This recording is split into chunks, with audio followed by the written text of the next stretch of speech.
तो चलिए आज बात करते हैं मार्वल सिनेमैटिक यूनिवर्स के एक ऐसे पल की जो शायद सबसे ज्यादा इमोशनल और यादगार है। ब्लैक विडो का बलिदान। ये वो मोमेंट था जिसने न सिर्फ एवेंजर्स की कहानी को हमेशा के लिए बदल दिया, बल्कि हम सबके दिलों पर एक गहरी छाप भी छोड़ दी। एक आत्मा के बदले एक आत्मा, ये सिर्फ शब्द नहीं थे, ये उस भयानक कीमत का ऐलान था जो वोरमेर पर चुकानी पड़ने वाली थी। एक ऐसी कीमत जिसके बारे में किसी ने सोचा तक नहीं था और जो दोस्ती और वफादारी की हर हद को आजमाने वाली थी। तो कहानी हमें ले जाती है अवेंजर्स एंड गेम में। दो जिगरी दोस्त नताशा रोमानॉफ और क्लिंट बार्टन एक बेहद जरूरी मिशन पर एक अनजान से ग्रह वॉर्मिर पर जाते हैं। ये सफर न सिर्फ उनकी दोस्ती का इम्तिहान लेने वाला था, बल्कि उनकी किस्मत को हमेशा के लिए बदलने वाला भी था। मकसद बिल्कुल साफ था, सोल स्टोन हासिल करना और थैनोस की वजह से खत्म हो चुकी आधी दुनिया को वापस लाना। ये बस एक मिशन नहीं था, ये इंसानियत की आखिरी उम्मीद थी। सब कुछ, लिटरली सब कुछ इसी पर टिका हुआ था। लेकिन वॉर्मिर पर उनका सामना एक ऐसी खौफनाक सच्चाई से हुआ जिसके लिए वो बिल्कुल भी तैयार नहीं थे। वहां एक रहस्यमयी गार्डियन ने उन्हें उस कीमत के बारे में बताया जो उन्हें सोल स्टोन के लिए चुकानी पड़ती। और वो कीमत थी एक जिंदगी के बदले दूसरी जिंदगी। रेड स्कल ने उन्हें बताया कि सोल स्टोन पाने के लिए तुम्हें उस चीज को खोना होगा जिसे तुम सबसे ज्यादा प्यार करते हो। ये सुनते ही नताशा और क्लिंट के पैरों तले जमीन खिसक गई, क्योंकि वो दोनों जानते थे कि इसका मतलब क्या है। और यहीं से कहानी एक दिल दहला देने वाले मोड़ पर आ जाती है। ये लड़ाई किसी विलेन के खिलाफ नहीं थी, ये दो दोस्तों के बीच थी, जिनमें से हर एक दूसरे को बचाने के लिए अपनी जान देने पर तुला हुआ था। एक तरफ क्लिंट थे, जिन्हें लग रहा था कि उनकी जिंदगी की अब कोई कीमत नहीं बची और नताशा का जीना ज्यादा जरूरी है। और दूसरी तरफ थी नताशा, जो अपने परिवार यानी एवेंजर्स को बचाने के लिए और मिशन को कामयाब करने के लिए किसी भी हद तक जाने को तैयार थीं।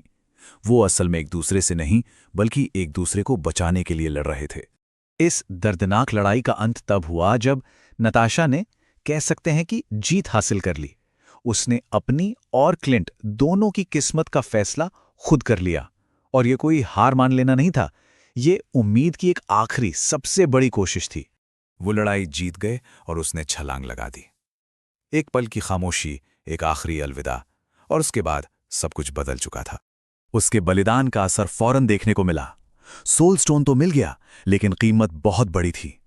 नताशा की मौत ने, जो एक ओरिजिनल अवेंजर थी, टीम को अंदर तक झकझोर दिया। लेकिन इसी दुख ने उन्हें आखिरी लड़ाई के लिए और भी मजबूत बना दिया। उसके एक फैसले ने पूरे यूनिवर्स की किस्मत तय कर दी।